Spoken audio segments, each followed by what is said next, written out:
Welcome to Defenders, the teaching class of Dr. William Lane Craig. Today, The Existence of God, Part 15. And for more information and resources, go to reasonablefaith.org. Well, last week we launched into our discussion of the argument for design based upon the fine-tuning of the universe.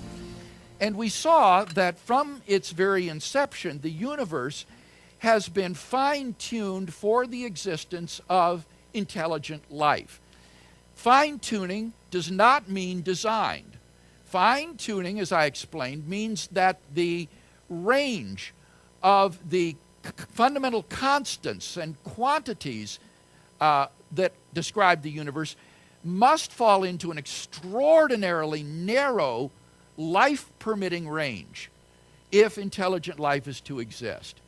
These constants and quantities could take any of a wide range of values, but in fact, unless they all fall into this unfathomably narrow life-permitting range, life would be impossible and would not exist anywhere in the universe. Now, someone asked me last week, when does something become so improbable that it becomes impossible? And I answered that question from memory by saying that William Dembski had set a probability bound of 10 to the 80th power, which is the number of subatomic particles in the universe. Checking, however, Dembski's book, The Design Inference, I see that I had a memory lapse there, and therefore I need to correct this.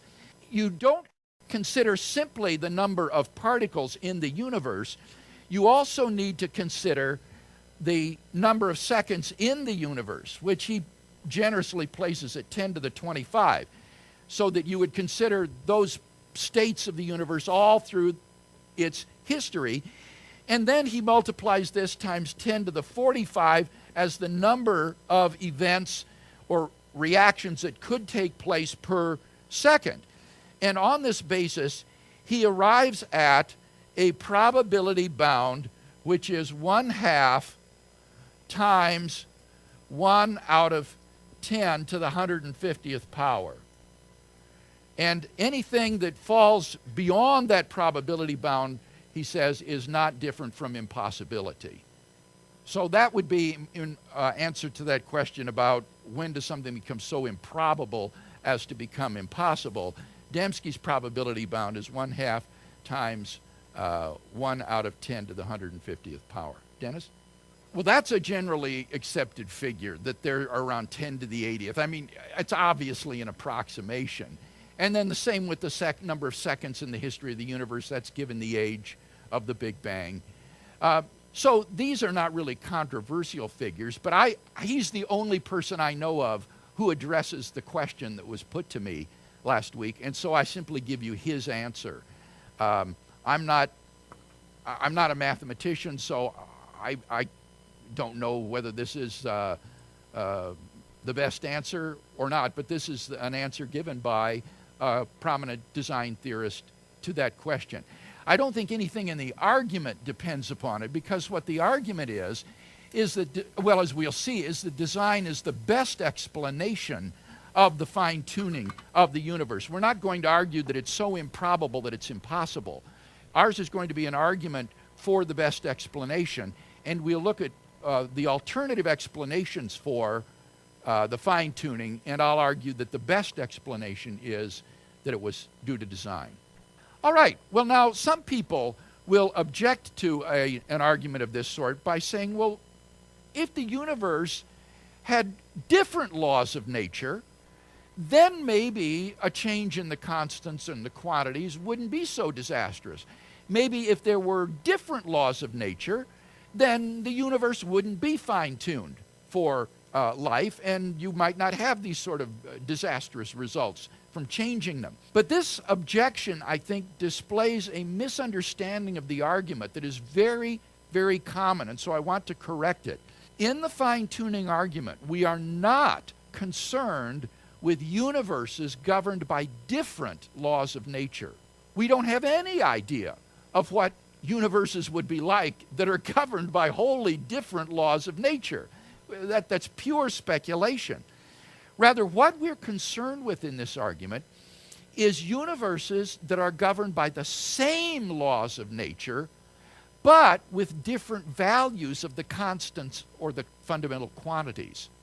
The laws are the same, but you alter the value of the constants or the quantities of the universe. John Leslie is a Canadian philosopher who gives an excellent illustration of this point. Leslie says, imagine a solitary fly resting on a large blank area of the wall. And he says, suppose a single random shot is fired, and the bullet pierces the fly and kills it. Now, even if outside the blank area the wall were covered with flies, so that a randomly fired bullet would probably strike a fly, nevertheless, it still remains highly improbable that within the large blank area, a randomly fired bullet would strike the fly. It is vastly more probable that the bullet would hit someplace else in the blank area. And so if the shot does strike the fly, then it's probable that that was not the result of chance, but it was in fact aimed. The fly was targeted by the shooter, and that's why the bullet struck the fly, not by chance, but by design. Now, in exactly the same way, let our universe be like the fly, and this large blank area will be other possible universes described by the same laws of nature as ours, but with different values of the constants and quantities. And what you find is they're all life-prohibiting. Even if there are universes outside which are governed by different laws of nature, and in those there is not the sort of fine-tuning that our universe exhibits, nevertheless, the probabilities would still be that a universe governed by our laws of nature ought to be life-prohibiting rather than life-permitting. So, we only need to be concerned with universes governed by the same laws of nature in this argument. And we do not look at and are unconcerned about what would take place in universes that are governed by different laws of nature. Any question or comment about this objection and its answer? Jonathan? Yes, sir. Right. I was just curious about the argument that given enough time with enough, or sufficient time with sufficient universes out there, eventually this would roll out. Now, here we're only talking about there being one universe. These others are just possibilities. It's not that they actually exist.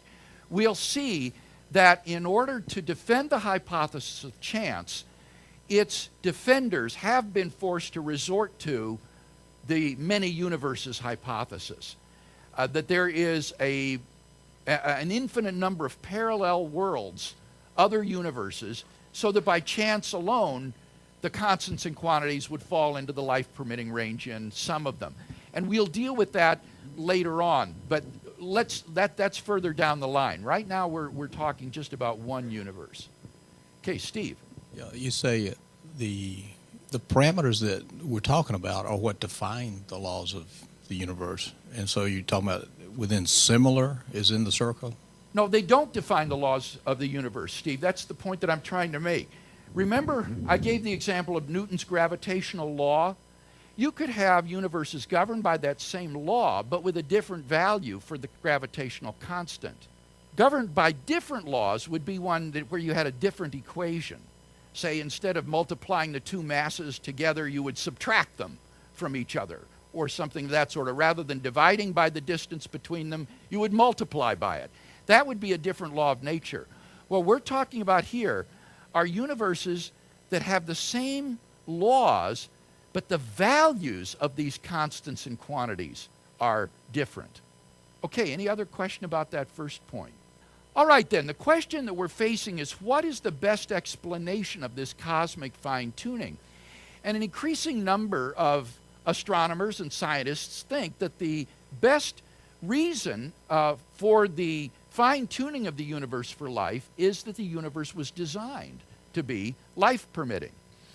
But design is not the only alternative. There's also physical necessity and chance. So on your handout, you have a simple form of the design argument stated in terms of those three alternatives. And if anybody needs an outline for this, go ahead and raise your hand, and Marion will distribute to you an outline of the design argument. It's very simple in its fundamental structure. It goes like this. Premise 1, the fine-tuning of the universe is due to either physical necessity, chance, or design. The fine-tuning is due to either physical necessity, chance, or design. 2, it is not due to physical necessity or chance. 3, therefore, it is due to design. Now, this is a logically valid argument. That is to say, if the two premises are true, then the conclusion necessarily follows. So, the only question is, are those two premises more plausibly true than false? So, before we look at them, does anyone have any question about the structure of the argument that we've laid out? A very simple, easy to memorize argument, but I want to be sure you understand the structure of it before we look at the support for its premises. Yes, Ted, and we will get, well, we'll put it on the mic anyway. Go ahead. Thank you. Since we haven't been able to get here for a couple of weeks, the first one under due to law, briefly, what is law if it doesn't take too long to explain what that is? I understand the chance and design. Oh. The law. I understand design and chance, but what exactly is law? The idea there is that the universe is physically necessary that these constants and quantities have the value they do. It's kind of what Steve was saying in a way, that the laws of nature determine that these constants and quantities have the value they do, that this is physically necessary. For them to exist. Yes. Okay. Yes, that's right. That really there isn't any other kind of physical universe possible. It had to be this way. That's what physical necessity means. Right, but they do not exist because of I thought it was there's some kind of just law out here like this law generated the creation of this stuff. That's not what you're saying. That isn't what I meant. That's a good clarification. That's fine. What I meant was simply that the values and the quantities are physically necessary. They couldn't have been any other way. The universe had to be like this. All right, any other question about the structure of the argument before we look at it in detail? All right, take the first premise, that the fine-tuning of the universe is due either to physical necessity, chance, or design. Now, this premise simply lists the three alternatives that are available for explaining the fine-tuning, and therefore this is uncontroversial. Now, if somebody has a fourth alternative, they're welcome to add it to the list, and then we'll have to consider that when we come to premise 2. But I don't know of any other alternative than these three: physical necessity, chance, or design. And therefore, the first premise does seem to be true. It simply lists the possible explanations for this extraordinary fine-tuning. Now, notice that by focusing on the fine-tuning, this argument does an end run around the whole emotionally loaded question of biological evolution and Darwin's theory of biological complexity. The argument from fine-tuning, if it goes through, will show that even if life is the product of random mutation and natural selection of a blind evolutionary process, nevertheless, even that still depends upon these finely tuned initial conditions of the universe, which cry out for some sort of cosmic intelligent designer. So that you can just do an end run around all of the negative emotions and baggage that are connected with the creation-evolution controversy that exists in biology. Any design arguments that you do want to construct on the basis of things like the origin of life, or the origin of mind, or the development of biological complexity, will simply layer on more improbability on top of the fine-tuning, which will just make the design argument all the stronger and will show that it is all the more improbable that life and consciousness can be explained apart from a cosmic designer. Any comments then about premise 1? Okay, well then that means that the really crucial premise in this argument is the second one, that the fine-tuning is not due to physical necessity or chance. So let's examine each of these alternatives one at a time. First, let's talk about physical necessity. Now, as I just explained, according to this alternative, the universe has to be life-permitting.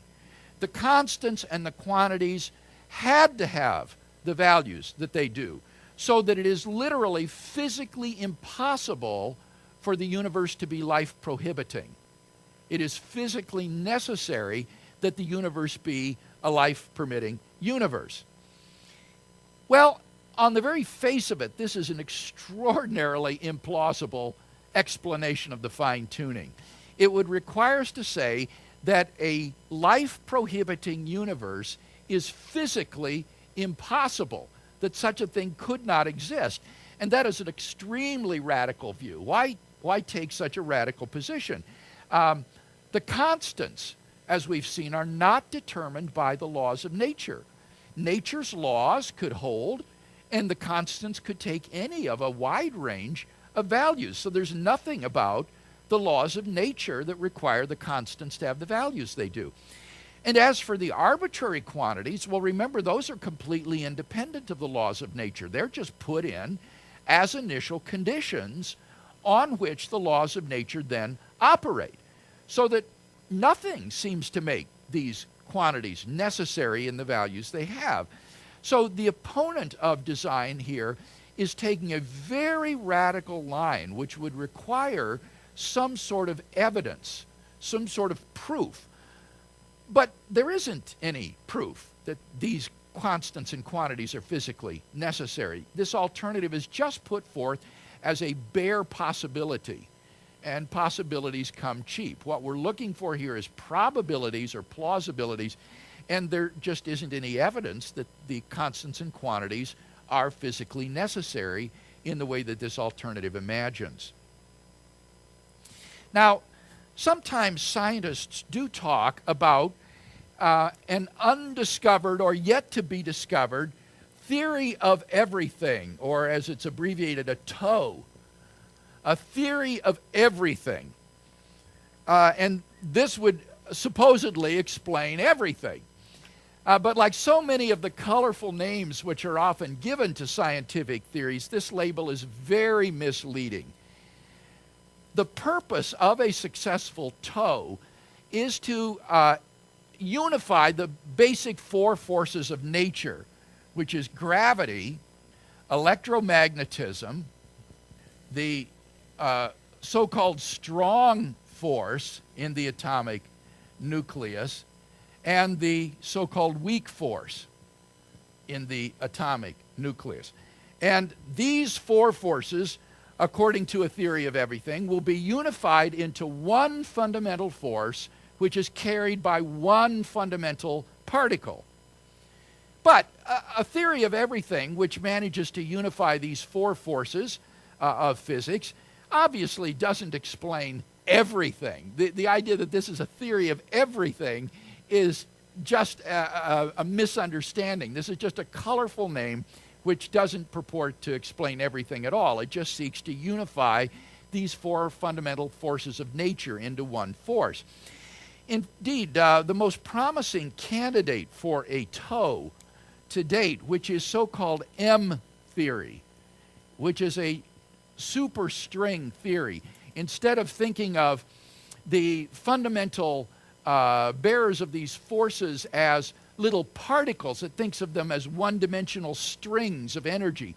And according to M theory, or superstring theory, there have to exist exactly 11 dimensions.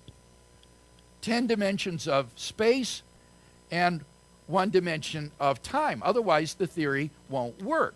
There have to be exactly 11 dimensions.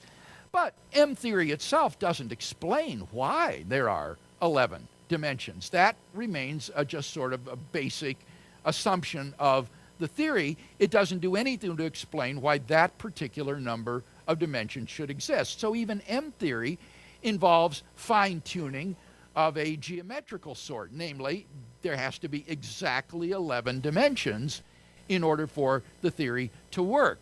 So you can see, I think, that this so-called theory of everything that scientists are on the pursuit of isn't literally an attempt to explain everything. Indeed, the best candidates for it have certain unexplained features of it itself.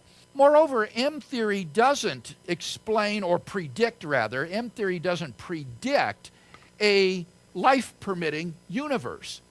In fact, it's been shown that M-theory permits around 10 to the 500th power different possible universes, which are all consistent with the same laws of nature, but which would vary in their fundamental constants. And almost all of these possible universes in this range are life prohibiting. The values of the constants would be such that life could not exist in those worlds. This has come to be called the cosmic landscape. And the cosmic landscape has become something of a phenom in its own right in recent years. And I think it's important to understand that this cosmic landscape of 10 to the 500th power different possible universes is not real. These aren't real universes. This is just a description of the range of possibilities.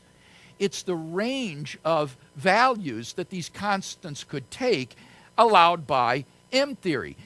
And some people have misinterpreted the cosmic landscape to mean that these different universes actually exist, that they're really out there.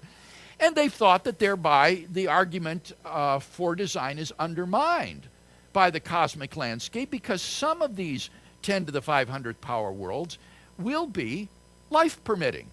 And therefore, there have to be life-permitting universes like ours in the cosmic landscape. But you got to keep in mind the cosmic landscape isn't real. It's just a range of possibilities. It just describes the range of values that M-theory allows for all of these different constants of nature. It describes the range of possible universes that are consistent with M-theory. And so far from undermining the argument from fine-tuning for a designer, it actually reinforces the argument by showing that a life-permitting universe is not physically necessary. In fact, the range is so huge, 10 to the 500th power, that some explanation is required for why, out of this vast range of universes, a life-permitting universe should exist. The life-permitting universes are just an infinitesimal part of the landscape.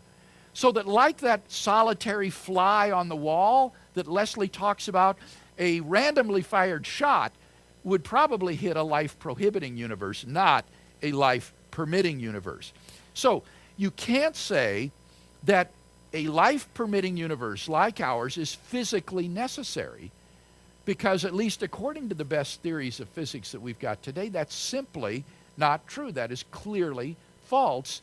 The values of the constants are not determined by fundamental physical theory. Fundamental physical theory is consistent with a vast, vast range of values for those constants, all but an infinitesimal portion of which are life-prohibiting.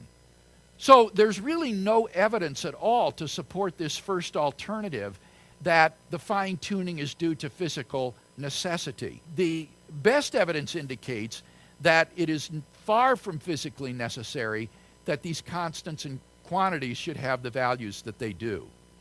Now, is there any comment or question about that first alternative on physical necessity? Yes, back here in the way. Let's get it on the mic here. Does M-theory predict how many different membranes do exist that are real? not just that are possibilities? Now, there you're talking about how many actual universes there would be. And I don't know whether or not that theory is consistent with just any number of actual So theoretically, three-dimensional it could membranes. be infinite or something near there. Yes, and we'll talk about this when we get to the many worlds hypothesis. I mean, again, both the question that was here earlier and now this question is pushing us ahead to talk about the chance hypothesis. And the defenders of chance will say that given the reality of these many, many other worlds, these other universes, membranes or other bubble universes, an inflationary universe, that by chance alone, somewhere in this multiverse or world ensemble, there will appear these finely tuned universes. And we're going to deal with that question later when we get to the alternative of chance. But it's important to understand that here we're not talking here about chance, we're talking here about physical necessity. And scarcely anyone defends physical necessity today. There are certainly lots of theorists who want to, because many of them feel very uncomfortable with these appeals to the multiverse of the world ensemble. It seems to be smuggling in metaphysics.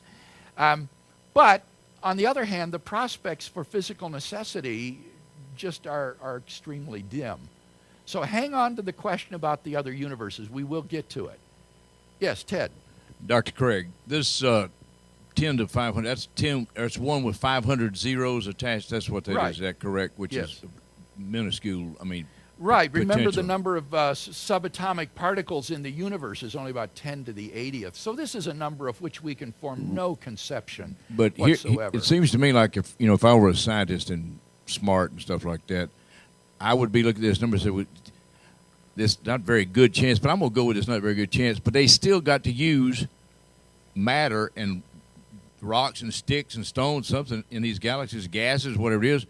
That still doesn't tell where they came from. They still got to come from somewhere. Even if they've got that, if you had 10 to 500 planets stuck out somewhere, they still had to originate Right, somewhere. absolutely, Ted. And that was the argument that we looked at before we looked at the fine-tuning argument. Remember, in this series, we're looking at a number of different arguments for God's existence. The first one was the argument from contingency. The next one we spent several weeks on was the argument based on the origin of the universe.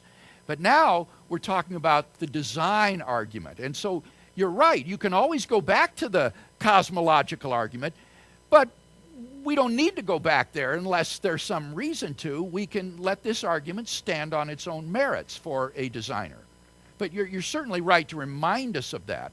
Sure, it's a cumulative case that one is presenting here. We're presenting a cumulative case in which all of these pieces of evidence come together to build a powerful case for a creator and designer of the universe. It's like a lawyer attempting to build a case against the accused, where he will interview many witnesses and bring many pieces of independent data.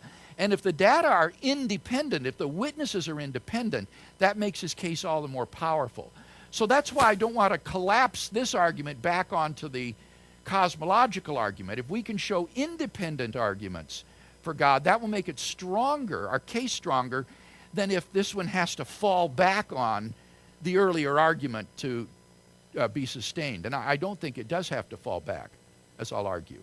Yes, David, Cheryl. Okay, so you've told us that M theory still permits at least 10 to the 500 possible universes consistent with our given laws of physics. Yes. So clearly M theory isn't reducing the physical constants to some certain set that they have to be. That's Correct. not the case. Right. Does it do anything to even take a step in that direction? Do any of these string theories relate some constants in terms of others, or are they all just completely arbitrary? Well, it does have a delimited range, David, as you can see. I mean, this number isn't infinite. There is a delimited range here of around 10 to the 500. But many people or theorists were hoping that it would enable us to predict these constants, that from the theory the constants would fall out as a prediction. And what happened instead is that the specific values didn't fall out. It turned out that there's this vast range that are compatible with the theory. And so that's the focus here, is that although it does have a finite range, it's not, it's still so large that the question arises, well then why do we have these life-permitting values when it's such an infinitesimal part of the cosmic landscape? That's the question. Yes, there's a question back here. We touched on this a little bit last week, but it would seem like we could take it yet further back, because if any of these things can be represented mathematically, then that's evidence for design. If everything is random and chaotic, be it how many universes or landscape you want to look at, or how wide the landscape, if it's possible to represent anything mathematically in these, this is an evidence for design, because if everything is purely random and chaotic, mathematics is impossible. This is an independent argument that our brother is offering here, that some have offered based on what's been called the uncanny effectiveness of mathematics. Eugene Wigner, a very famous physicist, often spoke of how uncanny it is that mathematics works. Why is it that someone sitting at his desk should be able to work out these mathematical equations, and lo and behold, the experimental physicists go out and find that it really describes the way the world is? The universe is mathematically structured in such a way that makes that possible. And some have argued for the existence of a kind of supreme mathematical mind which has structured the universe. And I do think that is a very intriguing argument. I haven't worked on it myself, so I can't comment any further on that, but it is an independent argument from this one that I think is well worth exploring and thinking about. And as I think about the different possibilities of mathematics existing as separate entities, or as being simply creations of the human intellect, it does seem that the most satisfying view of mathematics would be that these are reflective of a supreme mind which thinks in these categories and has built a universe on the blueprint of the plan that is in the mind of the cosmic architect. That is a sort of Platonic idea. That's what Plato believed, that God fashioned the world on the pattern of these mathematical ideas. And as Christians, we would say, well, these ideas exist in the mind of God, not independently of God, but as part of the thought of God. And so he's like an architect who has built a universe that reflects this mathematical blueprint that he's imposed on it. And I do think that's a very intriguing argument. But here, we're not concerned with the mathematical structure of reality so much as the fact that out of all the possible universes in this cosmic landscape, what should exist but a life-permitting universe, when the vast, vast probability, inconceivable probability, is that a life-prohibiting universe ought to exist if it is just by chance. All right, we're out of time, so what we will do next Sunday is turn to the alternative of chance, which several have been pressing me on already, because that is where the real debate lies today. The real debate lies with this question of whether the fine-tuning can be explained away simply as a result of chance, or do we need to infer a transcendent cosmic designer for the origin of the world. The copyright for the content of this recording is held by Dr. William Lane Craig. For more, go to reasonablefaith.org.